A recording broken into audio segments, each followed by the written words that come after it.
Olá, meus amados, bom dia. Mais um dia que a gente vai divulgar a palavra de Deus para quem quiser ouvir.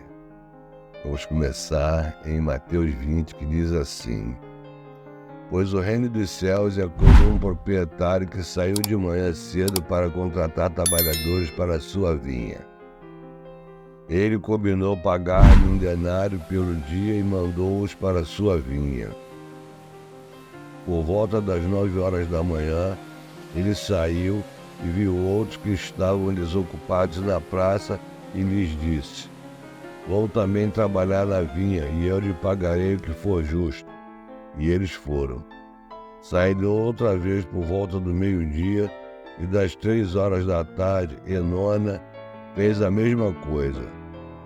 Saindo por volta das 5 horas da tarde, encontrou ainda outros que estavam desocupados e lhes perguntou: Por que vocês estiveram aqui desocupados o dia todo? Porque ninguém nos contratou, responderam eles. E eles lhe disse: Vão vocês também trabalhar na vinha. Ao cair da tarde, o dono da vinha disse a seu administrador: Chame os trabalhadores e pague-lhes o salário, começando com os últimos contratados e terminando dos primeiros. Vieram os trabalhadores contratados por volta das 5 horas da tarde e cada um recebeu um denário. Quando vieram os que tinham sido contratados primeiro, esperavam receber mais, mas cada um deles também recebeu um denário. Quando o receberam, começaram a se queixar do proprietário da vinha, dizendo-lhes: Estes homens contratados por último trabalharam apenas 1 hora, e o Senhor os igualou a nós, que suportamos o peso do trabalho e o calor do dia. Mas eles respondeu a um deles: Amigo, não estou sendo justo com você. Você não concordou em trabalhar por um denário? Receba o que é seu e vá. Eu quero dar ao que foi contratado por último o mesmo que lhe dei. Não tenho o direito de fazer o que quero com meu dinheiro? Ou você está com inveja porque sou generoso? Assim, os últimos serão os primeiros e os primeiros serão os últimos. Enquanto estava subindo para Jerusalém, Jesus chamou em particular os 12 discípulos e lhes disse: Estamos subindo para Jerusalém, e o Filho do Homem será entregue aos chefes dos sacerdotes e aos mestres da lei.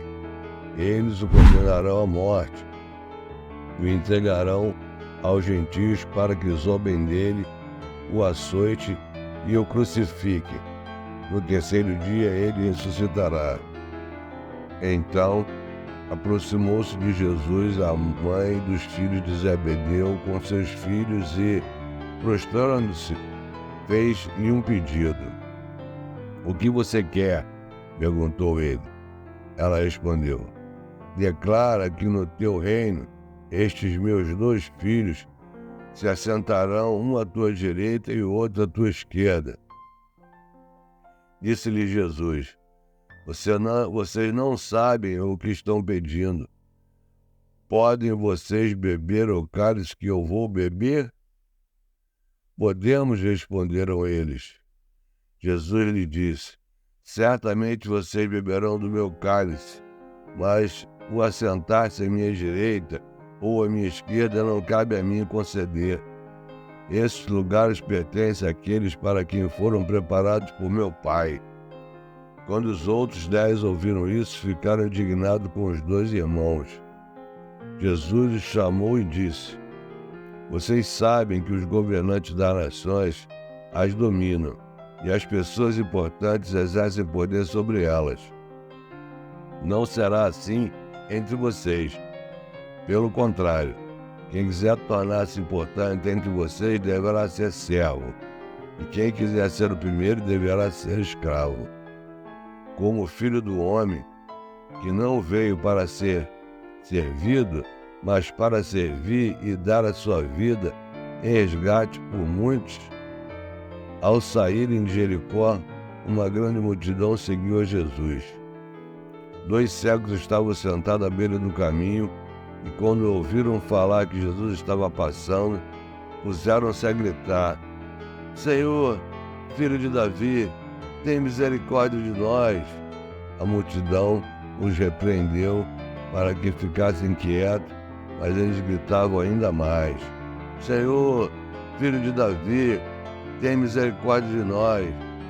Jesus, parando, chamou-os e perguntou-lhes: O que vocês querem que eu faça? Responderam eles: Senhor, queremos que se abram os nossos olhos. Jesus teve compaixão deles e tocou nos olhos deles. Imediatamente eles recuperaram a visão e seguiram. Quando se aproximaram de Jerusalém e chegaram a Betfagé, ao Monte das Oliveiras, Jesus enviou 2 discípulos, dizendo-lhes: Vão ao povoado que está adiante de vocês. Logo encontrarão uma jumenta amarrada, com um jumentinho ao lado. Desamarrem-nos e tragam-nos para mim. Se alguém lhes perguntar algo, diga-lhes que o Senhor precisa deles e logo enviará de volta. Isso aconteceu para que se cumprisse o que fora dito pelo profeta. Digam à cidade de Sião: Eis que o seu rei vem a você, humilde e montado num jumento, um jumentinho, cria de jumenta.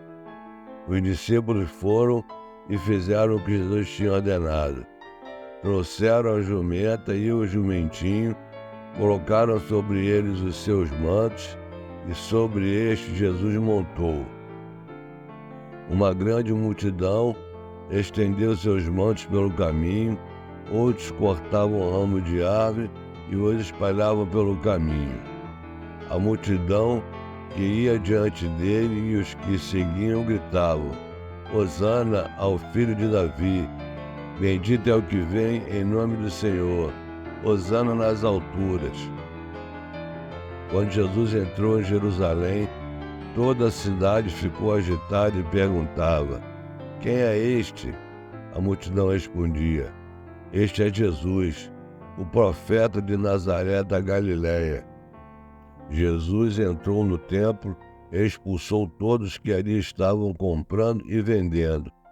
Derrubou as mesas dos cambistas e as cadeiras dos que vendiam pombas e lhes disse: Está escrito: A minha casa será chamada casa de oração, mas vocês estão fazendo dela um covil de ladrões. Os cegos e os mancos aproximaram-se dele no templo e ele os curou. Mas quando os chefes dos sacerdotes e os mestres da lei viram as coisas maravilhosas que Jesus fazia e as crianças gritando no templo: Hosana ao filho de Davi, ficaram indignados e lhe perguntaram: Não estais ouvindo o que estas crianças estão dizendo? Respondeu Jesus: Sim, vocês nunca leram? Dos lábios das crianças e dos recém-nascidos suscitar-se louvor? E deixando-os, saiu da cidade para Betânia, onde passou a noite. De manhã cedo, quando voltava para a cidade, Jesus teve fome. Vendo uma figueira à beira do caminho, aproximou-se dela, mas nada encontrou, a não ser folhas. Então ele disse: Nunca mais dê frutos. Imediatamente a árvore secou. Ao verem isso, os discípulos ficaram espantados e perguntaram: Como a figueira secou tão depressa? Jesus respondeu: Eu lhes asseguro que, se vocês tiverem fé e não duvidarem, poderão fazer não somente o que foi feito à figueira, mas também dizer a este monte: Levante-se e atire-se no mar, e assim será feito. E tudo que pedirem em oração, se crerem, vocês receberão. Jesus entrou no templo e, enquanto ensinava, aproximaram-se dele os chefes dos sacerdotes e os líderes religiosos do povo e perguntaram: Com que autoridade estás fazendo essas coisas? E quem te deu tal autoridade? Respondeu Jesus. Eu também lhes farei uma pergunta. Se vocês me responderem, eu lhes direi com que autoridade estou fazendo essas coisas. De onde era o batismo de João? Dos céus ou dos homens? Eles discutiam entre si, dizendo: se dissermos do céu, ele perguntará: então por que vocês não creram nele? Se dissermos dos homens, temos medo do povo, pois todos considerarão João um profeta. Eles responderam a Jesus: não sabemos. E ele lhe disse: tampouco lhes direi com que autoridade estou fazendo essas coisas. O que acham? Havia um homem que tinha 2 filhos. Chegando o primeiro, disse: filho, vá trabalhar hoje na vinha. E este respondeu: não quero. Mas depois mudou de ideia e foi. O pai chegou ao outro filho e disse a mesma coisa. Ele respondeu: sim, senhor, mas não foi. Qual dos 2 fez a vontade do pai? O primeiro, responderam-lhe eles. Jesus lhe disse: digo-lhes a verdade. Os publicanos e as prostitutas estão entrando antes de vocês no reino de Deus. Porque João veio para lhes mostrar o caminho da justiça, e vocês não creram nele. Mas os publicanos e as prostitutas creram. E mesmo depois de verem isso, vocês não se arrependeram nem creram nele. Ouçam outra parábola. Havia um proprietário de terras que plantou uma vinha. Colocou uma cerca ao redor dela. Cavou um tanque para prensar as uvas e construiu uma torre. Depois arrendou a vinha a alguns lavradores e foi fazer uma viagem. Aproximando-se a época da colheita, enviou os seus servos aos lavradores para receberem os frutos que lhe pertenciam. Os lavradores agarraram seus servos, a um espancaram, a outro mataram e apedrejaram o terceiro. Então enviou-lhes outros servos em maior número, e os lavradores trataram da mesma forma. Por último, enviou-lhes seu filho, dizendo: a meu filho respeitarão. Mas quando os lavradores viram o filho, disseram uns aos outros: este é o herdeiro. Venham, vamos matá-lo e tomar a sua herança. Assim, eles o agarraram, lançaram-no para fora da vinha e o mataram. Portanto, quando vier o dono da vinha, o que fará aqueles lavradores? Responderam eles: matará de modo horrível esses perversos e arrendará a vinha a outros lavradores que lhe deem a sua parte no tempo da colheita. Jesus lhe disse: vocês nunca leram nas Escrituras? A pedra que os construtores rejeitaram tornou-se a pedra angular. Isso vem do Senhor e é algo maravilhoso para nós.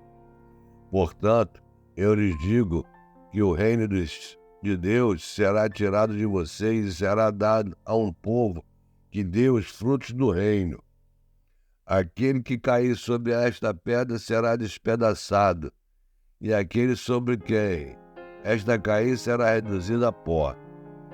Quando os chefes dos sacerdotes e os fariseus ouviram as palavras de Jesus, compreenderam que ele falava a respeito deles e procuravam o meio de prendê-lo, mas tinham medo das multidões, pois elas o consideravam profeta. Que palavra maravilhosa! Meu Deus, eu estou sendo usado por Deus para propagar a palavra, a Bíblia. Meu Deus, que maravilha! Muito obrigado, meu Deus. Em seguida, o devocional de Kenneth Hagin, do dia 11 de janeiro, diz assim: coração e boca. Visto que com o coração se crê para a justiça e com a boca se faz confissão para a salvação, Romanos 10, 10. É sempre com o coração que o homem crê e com a boca confessa. Quando você crê em alguma coisa com seu coração e a confessa com sua boca, ela se torna real. As confissões da fé criam realidades. Por exemplo, Hebreus 9:12 declara: nem por sangue de bodes e bezerros, mas por seu próprio sangue, entrou uma vez no santuário, havendo efetuado uma eterna redenção. Jesus nunca mais terá de fazer isso, pois já o fez uma vez. Romanos 10, 10. Nos informa como obtemos a realidade da salvação, crendo com o coração, com o homem interior e confessando com a boca. Quando você lê em textos bíblicos as seguintes expressões: em Cristo, nele, em quem, talvez não pareça que você realmente possui aquilo que os textos afirmam. Mas se começar a confessar, porque você realmente crê de coração na palavra de Deus, isto é meu, e isso quem sou, é isso que possuo, então tudo se tornará real para você. Já é real na dimensão espiritual, no entanto, você almeja que se torne realidade na dimensão física. E a confissão é a seguinte: com meu coração creio na palavra de Deus. Com minha boca faço confissão das suas promessas e provisões. Minhas confissões pela fé criam a realidade das promessas e provisões da minha vida. Eu sou quem Deus diz que eu sou. Agora possuo aquilo que Deus declara ser meu. Agora. Oh, meu Deus, que maravilha! E vocês, meus caros amigos, se vocês quiserem que eu compartilhe com vocês o devocional, que é o alimento da fé de Kenneth Hagin, comente aqui que eu posso deixar o PDF desse livro nos comentários para que vocês possam baixar e acompanhar. Tá certo? Nos vemos amanhã, em nome de Jesus. Amém.